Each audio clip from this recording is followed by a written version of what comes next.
Olá Brasil, a paz do Senhor Jesus e a todo mundo, que Deus nos abençoe abundantemente. E nós temos buscado isso em Deus nesse começo de ano, nesse primeiro mês do ano, que é o mês de entrada, é a porta de entrada. E Deus estabeleceu o domingo dos benditos de Deus. O próximo domingo dos benditos de Deus vai ser extraordinário, vai ser forte demais. Estaremos em Santo Amaro às 7 horas da manhã e às 10 horas da manhã no Brás, sendo que a partir das 7 da manhã já impondo as mãos ali em Santo Amaro. E a partir das 5 da manhã já impondo as mãos ali em Santo Amaro. E no Brás a partir das 9 da manhã, uma hora antes. Duas poderosas concentrações, porque o poder de Deus vai se manifestar.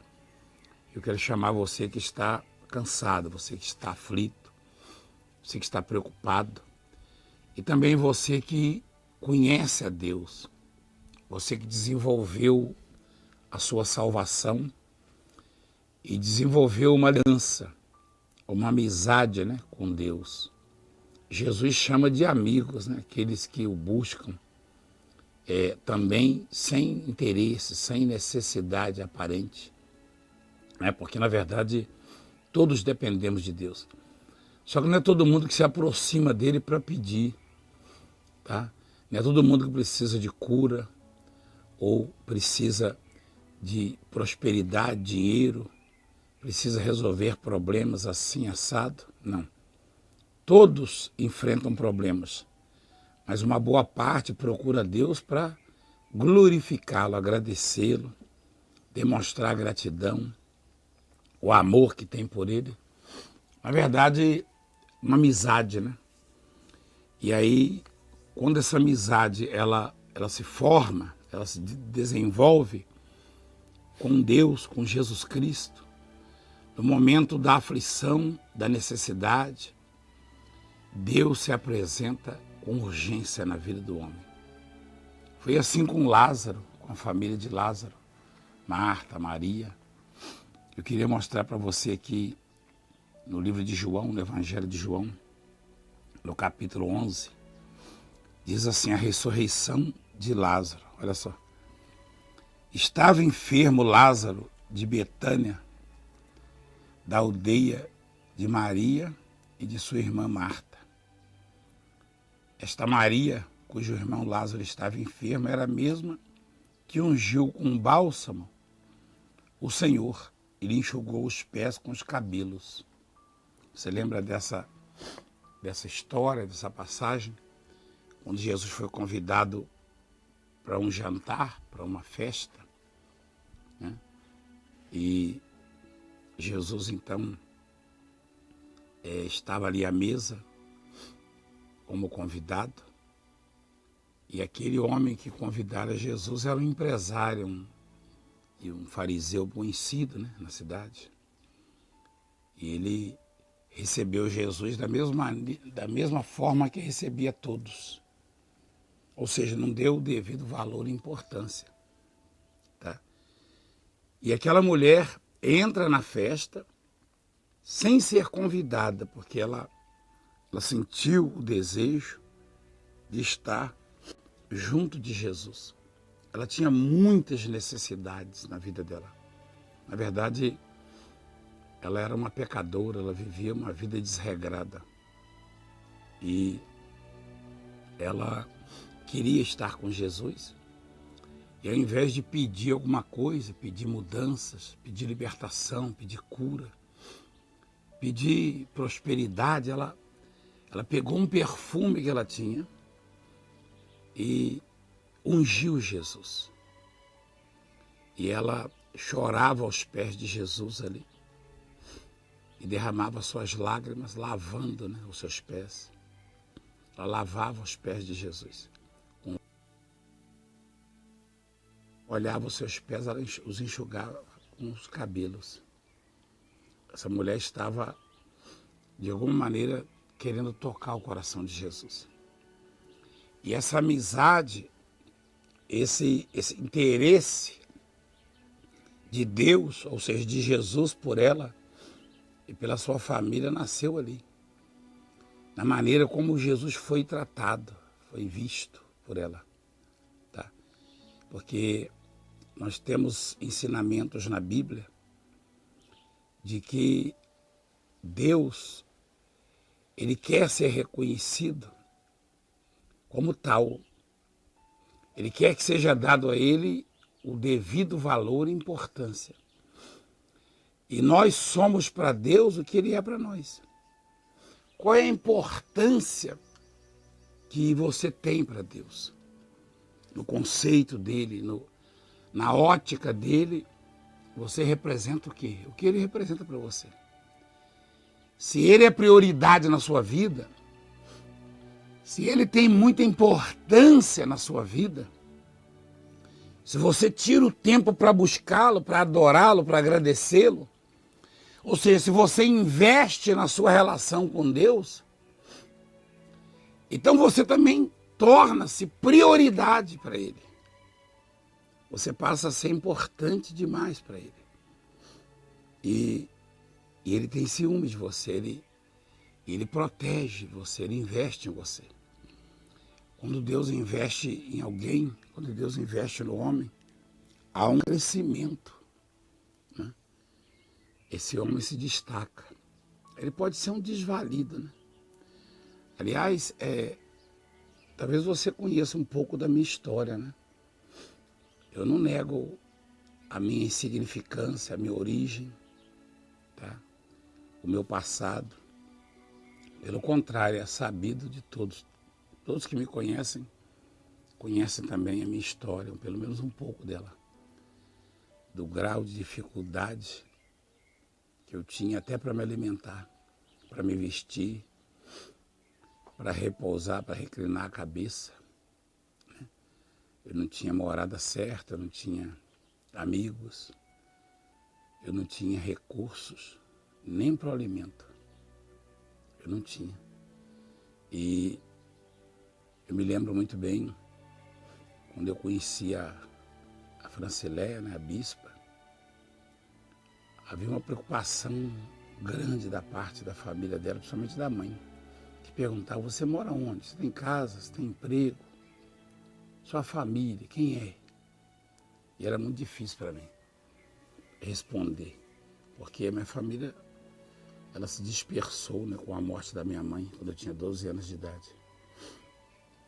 E quem queria fazer amizade comigo? Eu não tinha nada para oferecer, só problemas.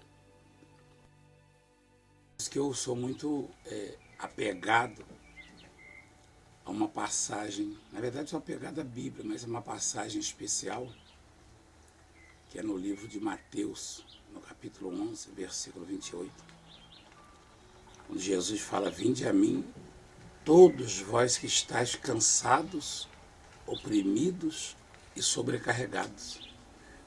Porque eu nunca vi ninguém convidar para a festa dele, para a sua festa, pessoas cansadas e sobrecarregadas, tá? Oprimidas. Só Jesus Cristo. Nem o seu melhor amigo, quando vê que você está aflito, com depressão, ou muito preocupado com alguma situação, procura te deixar de lado. Eu já vi tantas situações assim, né? Pessoas próximas minhas, dando uma festa, eu as indaguei: não vai convidar o fulano, está sempre com ele ou com ela? Ah, não, fulano está meio desgastado, está enfrentando um problema, uma situação difícil, deixa ele para lá. Assim é o homem. Jesus não, Jesus ele diz assim: vinde a mim, todos vós que estáis cansados.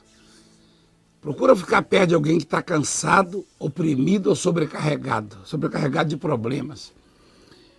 Esse sobrecarregado pressupõe-se uma sobrecarga, uma carga além do que a pessoa pode suportar ou carregar. Quer dizer, uma pessoa que está com problemas em excesso, uma pessoa que está com problemas, num quadro irreversível da sua vida, uma situação realmente difícil. Ninguém procura estar com essa pessoa, porque ela é chata, ela acaba contaminando, ela acaba trazendo peso para a sua vida, né? E eu era assim. E quando eu ouvi o convite de Jesus, de pronto eu aceitei. E desenvolvendo esta amizade com Jesus, eu testifiquei e comprovei que realmente ele investe na vida daqueles que são seus amigos, tá? Daqueles que o amam, daqueles que se voltam, que investem nessa relação com ele, na aliança. E essa família, em especial essa família de Lázaro, desenvolveu uma amizade com Jesus. E quando Lázaro ele adoeceu, alguém foi avisar Jesus, né? A Maria, ela se preocupou em avisá-lo. E aí diz assim, esta Maria, cujo irmão Lázaro estava enfermo, era a mesma que ungiu com bálsamo o Senhor e lhe enxugou os pés com os cabelos. Mandaram, pois, as irmãs de Lázaro dizer a Jesus, Senhor, está enfermo, ou seja, está doente, aquele a quem amas. Olha que coisa bonita, coisa maravilhosa. Você já pensou, eu ou um sacerdote qualquer, um missionário, uma missionária, um pastor, interceder por alguém a quem Jesus ama? Fica muito mais fácil. Eu fico imaginando, eu recebo, aliás eu tenho recebido, né? Esses dias mesmo, uns anos atrás, aí, uns 3 ou 4 anos, eu conheci um moço lá em Pedra Azul. Ele é de Pedra Azul, no Pará, né? Existe a cidade de Pedra Azul, né, bispo? É um moço, não sei se você conhece ele, um louro, um galego. Ele vai em São Paulo de vez em quando. E ele viajou muitos quilômetros para estar comigo e com a bispa. E ele chorava e nos abraçava. Eu vim conhecê-lo, eu não vim pedir isso, eu pedi aquilo. Vai escutando. E eu percebi que esse moço amava a Deus. E aí, para minha surpresa, há cerca de um mês atrás, eu recebi um recado de um sobrinho meu, que um filho dele estava em coma na UTI e desenganado pela medicina. Totalmente. E eu então, na oração que eu fui fazer, eu orei assim, Senhor, o filho daquele moço a quem o Senhor ama, aquele que te ama também, aquele que viaja quilômetros para te agradar, para te servir, para te buscar. O filhinho dele está à morte e só o Senhor tem recurso. Só o Senhor pode dar vida a ele. E eu recebi de novo o áudio, né? Acho que o bispo até tem ali. E ele dizendo, avisa para o apóstolo que o meu menino, ele deu sinal de vida. Ele já mexe as pernas, os pés, os braços, né? Você encontrou isso aí? Tem jeito de você colocar? Não, se não puder. Sim, senhor. Então coloca aí, por favor. Deixa eu colocar aí no microfone. Ó. É o de cima ou de baixo, meu filho, aqui? Então vamos lá. Ó. A paz do Senhor. É porque o seu Senhor. telefone é do foi o Pedro Alves Cabral, trouxe isso aqui? Azul, Foi? irmão da Marta, lá de Nova Chavantina. Olha Estou só. fazendo esse áudio para o senhor. Vou mandar para o apóstolo, para nós, para dizer que meu filho já deu um sinal de vida. Estou muito feliz, mexeu com os braços, com as mãos. Hoje está fazendo 8 dias que está sem dar um sinal, mas é só agradecer a Deus e passa esse áudio para o apóstolo que já deu sinal de vida. agradecer a Deus. Eu tenho certeza que Deus é na vida do apóstolo, mas da bispa Francileia. Eita Deus, tá vendo isso aí? Então, a oração, ela fica relativamente fácil ao sacerdote, ao intercessor, quando ora por alguém que ama a Deus, porque quando alguém ama a Deus, esse também é amado por Deus. E olha como foi feita a intercessão. Essas mulheres mandaram, pois, as irmãs de Lázaro dizer a Jesus: Senhor, está enfermo aquele a quem amas. Que coisa, hein? Quando me disseram que o filho deste homem aí, que eu vi atravessar o país, sair lá do Pará, indo em São Paulo e outros lugares, e no sítio que nós temos lá no Pará, que a igreja tem, ele foi várias vezes. O que você precisa? Não, eu vim vê-los, eu vim porque vocês são representantes de Jesus. Fica fácil interceder por alguém assim, né? Que coisa. Então é essa a nossa visão, a nossa missão.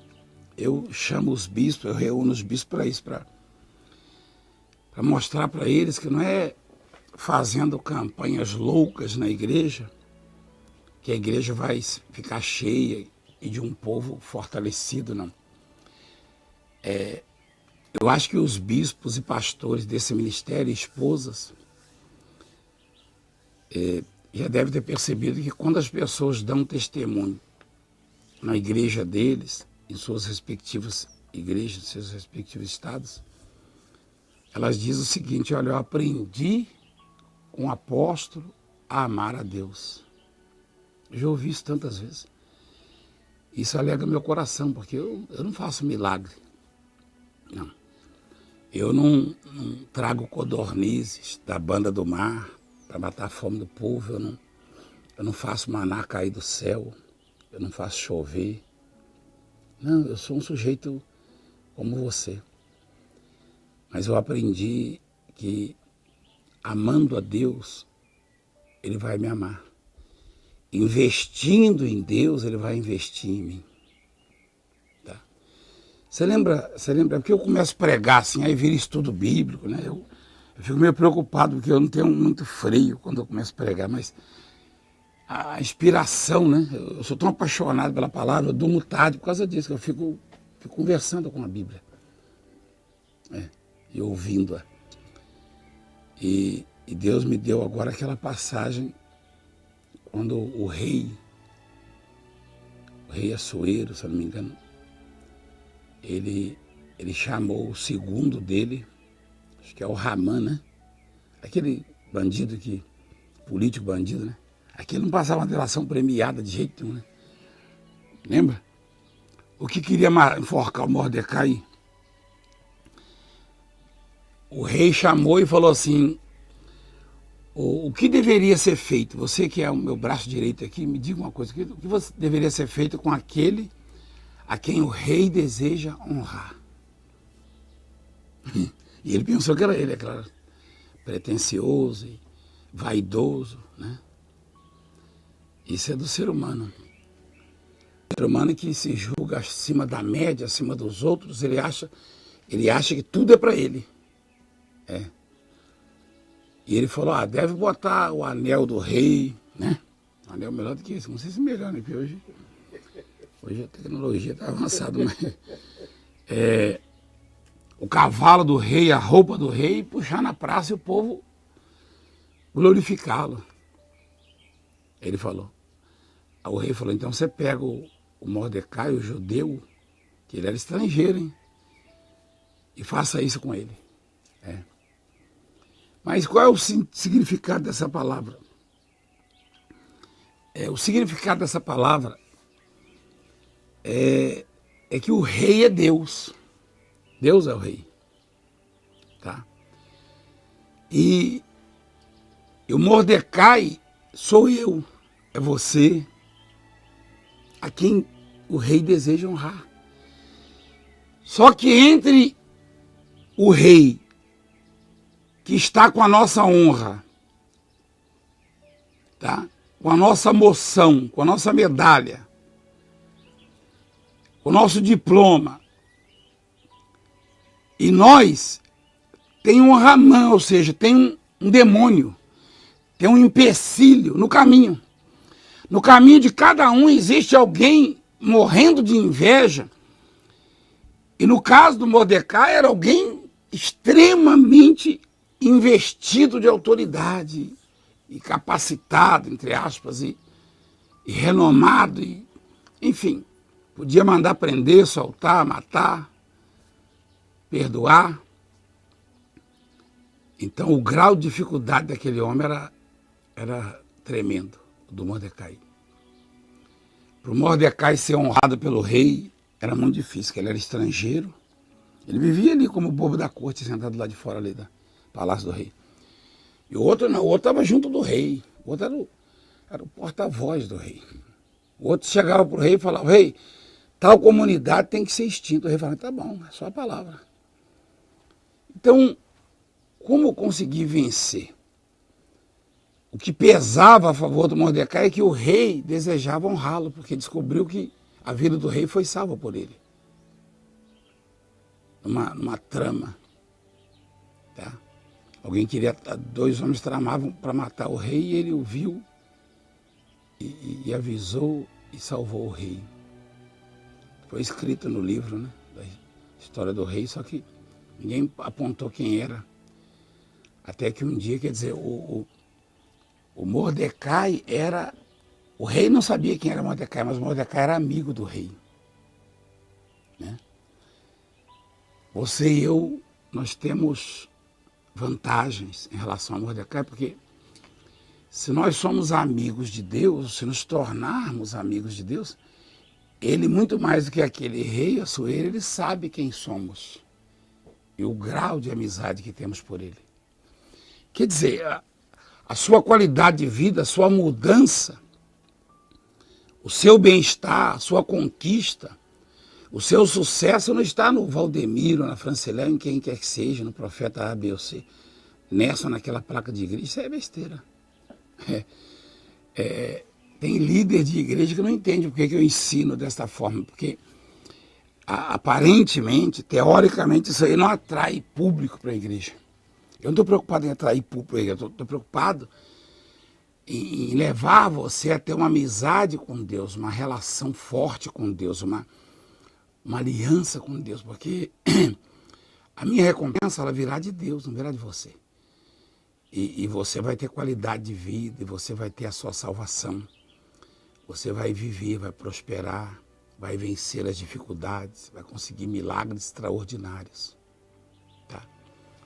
Então Mordecai, ele gostava do rei, e ele achou por bem salvar a vida do rei.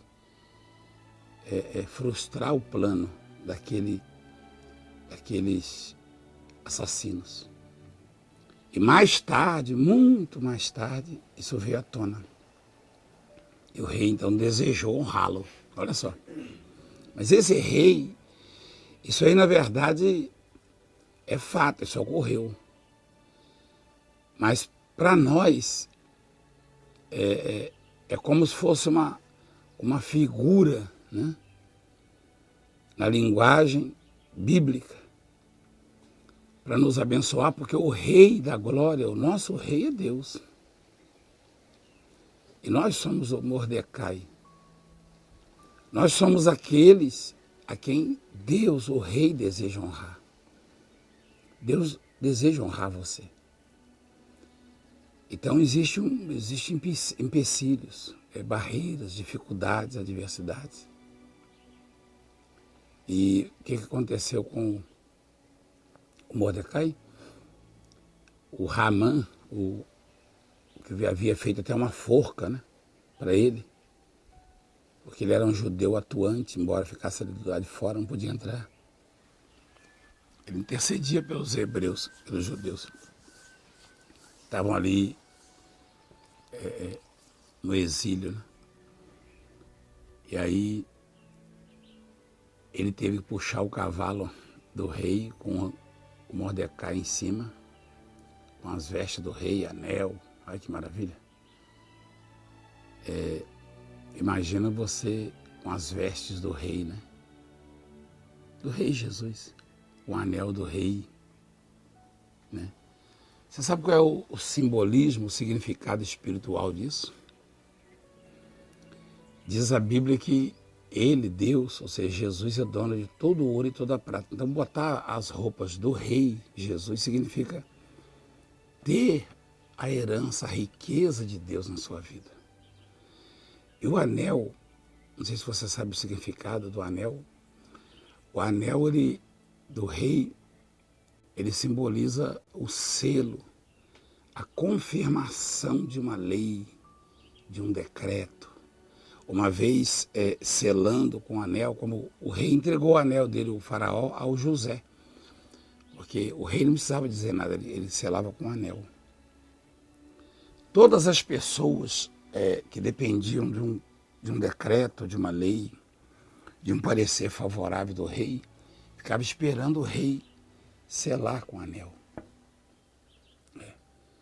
O anel do rei deixava lá no documento, no contrato, aquela marca, aquele selo, e ali não podia ser revogado, nem o rei podia revogá-la. Então essa história de colocar o anel, eu não sei se você percebe também, o filho pródigo, quando voltou, o pai falou, põe logo um anel no dedo dele, o anel dele do pai. Isso significa que se você servia ao rei, ou seja, servia a Deus, ou se você interceder, se você agradar o coração do rei, ou seja, de Deus, você vai receber as honrarias da parte dele e junto virá o anel, que significa a autoridade. Você não vai precisar esperar pelo selo do anel do rei, porque você vai ter o seu próprio anel, vindo dele, o anel do rei. Imagina você tendo o anel do rei. Por isso, Jesus ele fala assim, lá em João 14, lá no finalzinho, que aquele que crê em mim não só fará as obras que eu faço, obras maiores fará, porque eu vou para junto do Pai. Aquele que crê em mim, traduzindo, aquele que recebeu o meu anel, ele não vai precisar que eu cele alguma escritura, algum contrato, algum decreto, alguma lei, não. É simbólico, né? É no sentido figurado, esse anel. A palavra da mulher de Deus, do homem de Deus, daquele que ama a Deus, daquele que confia em Deus, tem o poder de mudanças, de cura, de libertação, para fazer chover, fazer parar de chover. É isso que ele está dizendo. Mas é grande demais. Mas é a realidade. Mas é preciso que você conquiste esse direito, que você entenda isso e se renda a Jesus Cristo. E cultive uma amizade. Então, Marta e Maria se valeram desta amizade. Olha lá, versículo 4. Ao receber a notícia, Jesus... ao receber a notícia, disse Jesus, esta enfermidade não é para a morte, e sim para a glória de Deus, a fim de que o Filho de Deus seja por ela glorificado. Que coisa maravilhosa, né? O que ele quis dizer com isso, apóstolo? O sujeito está doente, está desenganado, está nas últimas, ele fala que essa doença, essa notícia não é para a morte, essa doença, mas para glorificar a Deus. É assim que Deus trata, que Deus vê aqueles que têm amizade com Ele, que têm interesse por Ele, que têm aliança com Ele. Quando somos acometidos de algum problema, de alguma enfermidade, ou qualquer problema, na ótica de Deus, aquilo é para a glória de Deus.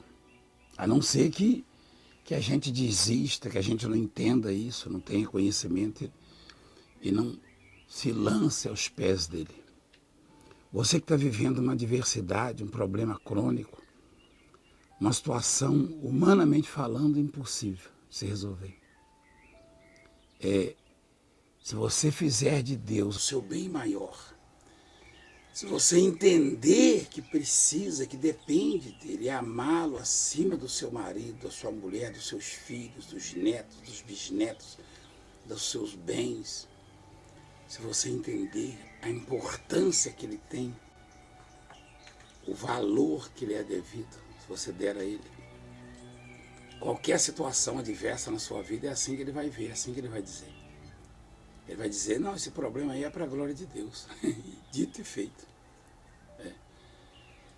Jesus demorou um tempo ali, né? Olha só, depois de 4 dias que ele apareceu e aí as mulheres, as irmãs já lamentaram, né? A Marta já falou, se o Senhor estivesse aqui, meu irmão não teria morrido. Mas Jesus disse para ela,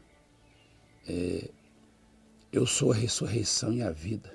Não, crê somente ele viverá. Eu sei que ele vai viver e vai ressuscitar, o seu irmão há de ressuscitar. Eu sei que ele vai ressuscitar na ressurreição do último dia. Tá?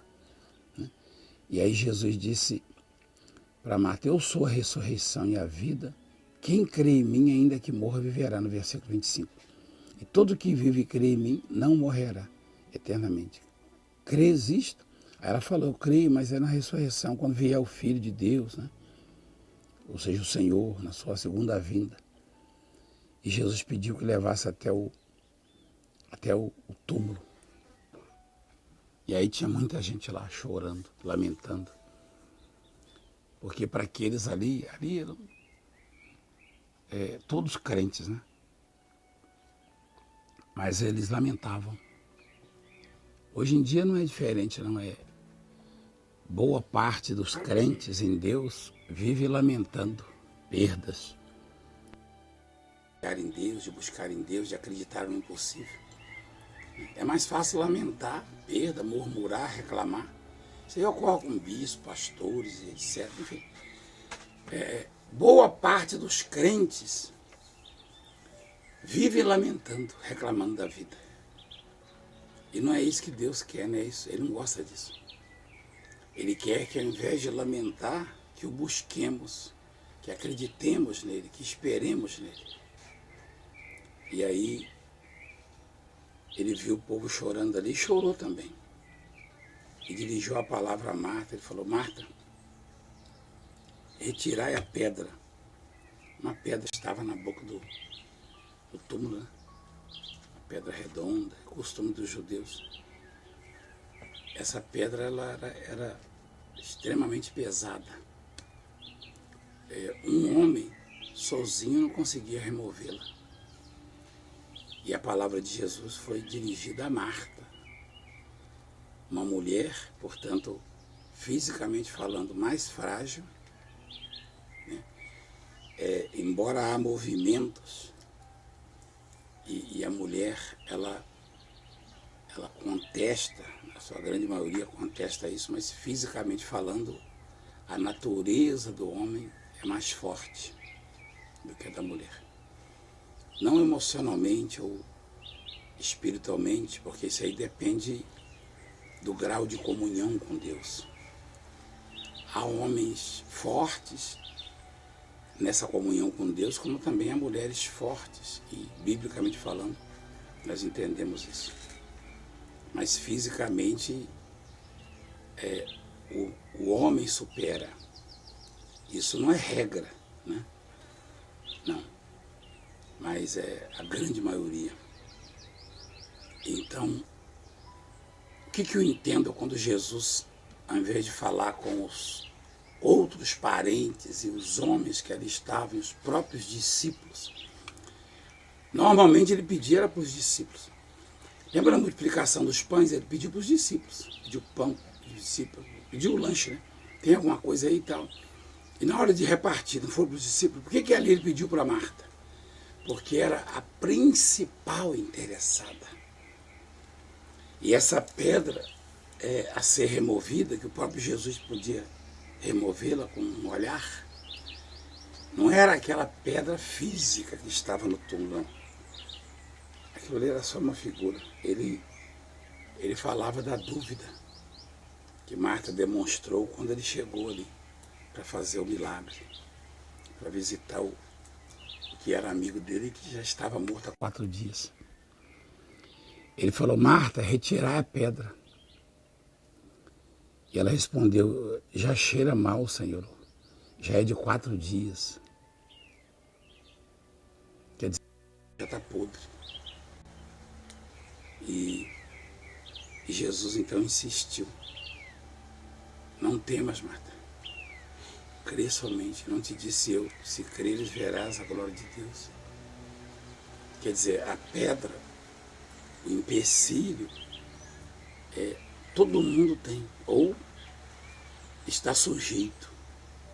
Principalmente quando o problema é crônico, quando o grau de dificuldade é elevado, quando o quadro é irreversível, humanamente falando. Quando a situação é impossível, aparentemente. Então, essa pedra, ela surge ali. Que é a dúvida. Talvez a senhora já venha lutando há tanto tempo para tirar o filho das drogas ou a filha, das más companhias, da criminalidade, da prostituição. Talvez uma causa, né? Um problema na justiça, ou uma enfermidade com você mesmo, uma doença, um câncer, um HIV, uma paralisia, uma cegueira, uma lepra, uma ferida. Alguma coisa, uma marca terrível na sua vida, tá? Que você quer removê-la e não consegue. Você, pelo fato já durar um tempo, né? Como diz lá em Provérbios, capítulo 13, se eu não me engano, versículo 12 e 13, a esperança que se adia faz adoecer o coração, mas o dever cumprido é a árvore de vida. O desejo realizado, né? É a árvore de vida. Então, a esperança que se adia, quer dizer, você sonhou tanto com uma solução, uma resposta, e ela não veio no tempo que você esperava, você então acabou por adoecer, né? Isso na fé. E você hoje está assim, uma certa pedra aí no caminho, né? Você está precisando esmiuçá-la ou removê-la. Aliás, não é coincidência, né? Mas é a inspiração de Deus. Nós estamos entregando e vamos entregar no próximo domingo em todos os estados o martelinho contendo o óleo de Israel. Esse martelo simboliza a palavra de Deus. Está em Jeremias 23, 29, se eu não me engano. Deus fala: não é a minha palavra fogo e martelo que esmiuça a penha, quer dizer, que esmiuçar é quebrar em pedaços pequenos. A pedra, né? Penha é pedra. E olha a pedra de novo aí no caminho, ó. Tira a pedra. Marta falou: já cheira mal. E Jesus falou: não temas, quer dizer, não tenha medo, não endureça o coração. E quando a pedra foi removida, Jesus então ergueu os olhos aos céus e fez uma oração. E na oração ele disse: Pai, graças te dou por me haveres ouvido. Eu sei que o Senhor sempre me ouve, mas estou dizendo isso por causa desses aí. Então, a oração de Jesus não foi de cobrança, não. Exigir de Deus, cobrar de Deus, colocar Deus contra a parede, deixá-lo constrangido, porque isso não funciona. Deus não deve nada a homem nenhum. Pelo contrário, a palavra graça já quer dizer esse favor que a gente não merece. Então Jesus disse: graças te dou por me haveres ouvido antes de acontecer. Quer dizer, essa foi, sem dúvida, a oração mais poderosa que eu já vi. E não foi em tom de cobrança, foi em tom de agradecimento. Graças te dou por me haveres ouvido. E uma confissão de uma coisa que aparentemente não tinha acontecido ainda. E o que é a fé, lá em Hebreus 11? A fé é a certeza das coisas que se esperam e a convicção de fatos que não se podem ver. Quer dizer, é confessar aquilo que não se veio, não se viu, né, e que não aconteceu ainda, mas viver como se já tivesse acontecido. Isso é a fé. Ainda que seja improvável, ainda que seja impossível. E dito e feito, né? Depois ele disse, Lázaro, vem. E Lázaro saiu envolto numa faixa. Dali de dentro, depois de 4 dias, depois de podre. E a pele era como de um menino, mimosa, lisinha, né? E todos ficaram ali assustados e temeram a Deus. E Jesus então devolveu aquele que era seu amigo ao seio da família, que também era sua amiga. Então, muito mais importante do que ser amigo do Valdemiro é ser amigo de Deus. Muito mais importante do que ser amigo do presidente, ou do ministro, ou do governador, ou do prefeito, ou do juiz, ou de quem quer que seja, ou do médico, é ser amigo de Deus. É mais importante que ser amigo da sua mulher, do seu marido, do seu filho, é ser amigo de Deus. Porque é dele que vem tudo. Como foi dito na última mensagem. A terra é dele, tudo é dele, o mundo é dele. O que existe no mundo é dele. Então você pode ser abençoado. E você vai ser abençoado. Mas é preciso dar vazão, é preciso permitir a participação de Deus. De repente você ouviu essa mensagem de dentro de um presídio, na penitenciária, ou num hospital, ou do seu trabalho, ou em casa, não importa. Deus fala com você, Ele oferece a você essa amizade. É isso que é importante. É isso que é importante. Ele não é o necessitado, mas Ele oferece a amizade dele. Ele disse em Apocalipse 3:20, eis que estou à porta e bato.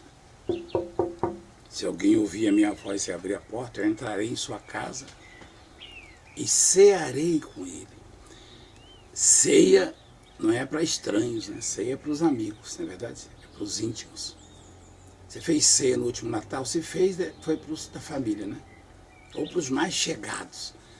E Jesus, quando fala de ceia, Ele quer colocar você no hall dos amigos, né? Dos mais chegados dele. Tá bom? Se você gostou dessa palavra, desta mensagem, então me ajuda a fazer esse programa. Investe na obra, investe no ministério. Nós estamos esperando você investir. Está difícil manter a programação. Está muito difícil. Ajuda a gente. Tá? E onde você estiver, ajuda. Plante nessa obra. Semeia a sua semente. E esse martelo que você vai receber, você vai investir uma oferta. Me dá aí, bispo, por favor. Deixa eu apresentar aqui. Nós vamos orar agora. Eu vou orar com esse martelo. Um desses aqui, ó, foi que eu usei para Deus reabrir a nossa cidade mundial, a mais importante de todas, que é a do Brás, a principal. Você deve ver aí imagens. É possível os nossos diretores colocarem imagens daquele dia em que, quando a juíza deu a sentença contra nós, eu fui, toquei na porta ali com o povo e disse, vai reverter o quadro. E a mesma juíza reverteu, a mesma. Normalmente se recorre a uma segunda, terceira, né, instância, um desembargador, alguém em cima, mas a mesma juíza, curiosamente, né, para você, para mim não. Para mim eu sei que foi Deus. A mesma juíza voltou atrás. E hoje está lá a cidade mundial dos sonhos. Então tá aqui, ó. Você vai receber um martelo com azeite, com óleo de Israel. E você vai investir no mês de fevereiro R$153, que é simbólico, e vai abençoar essa obra. R$153, com urgência. Uma das coisas mundial do poder de Deus, isso é uma oferta, isso não é dízimo. Você vai semear e Deus vai fazer você colher abundantemente, poderosamente. Tá bom? Nós vamos orar agora.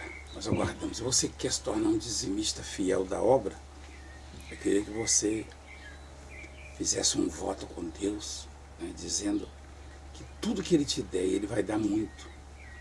Você vai separar 10%, a 10ª parte, e vai devolver na obra de Deus, na conta da igreja ou na igreja mundial mais próxima de sua casa, no seu bairro, na sua cidade, no seu estado, no seu país. Tá? E deixa eu falar um pouco aqui então da agenda. Domingo, a partir das 5, impondo as mãos, às 7 em Santo Amaro, ministrando, e às 10 no Brás.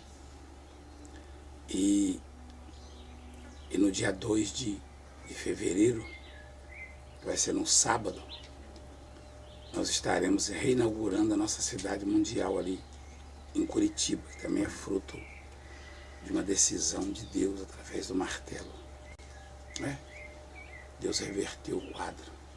Em Curitiba, a glória da segunda casa, uma multidão vai estar presente.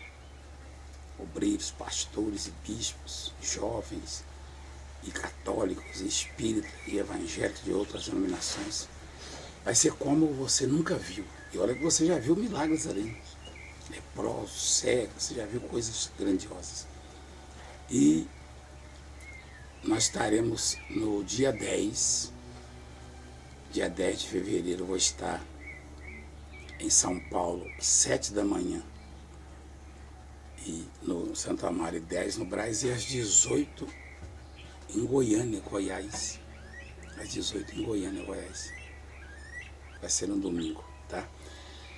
Então eu queria que você participasse, que você honrasse. Vamos orar agora, vamos falar com Deus. Pai querido e amado, nós entramos em oração na Tua presença, em nome de Jesus. Tem misericórdia de nós, Senhor. E nos dê vitória, Pai. Queremos vencer, queremos superar, pagar as dívidas, vencer as adversidades, as dificuldades.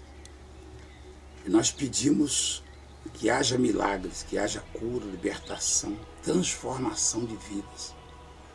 Que o Senhor possa mudar a história daqueles que iniciam uma amizade, uma comunhão, uma aliança contigo. Fazê-los felizes e com qualidade de vida e vencer todos os obstáculos e adversidades. Abençoa os dizimistas, os patrocinadores, ofertantes, consagra para essa água e quem beber receba vida. Em nome do Pai, do Filho e do Espírito Santo. Amém. Graças a Deus. Beba da água abençoada. Muito bem, nós aguardamos você então. Deus abençoe e até lá em nome de Jesus.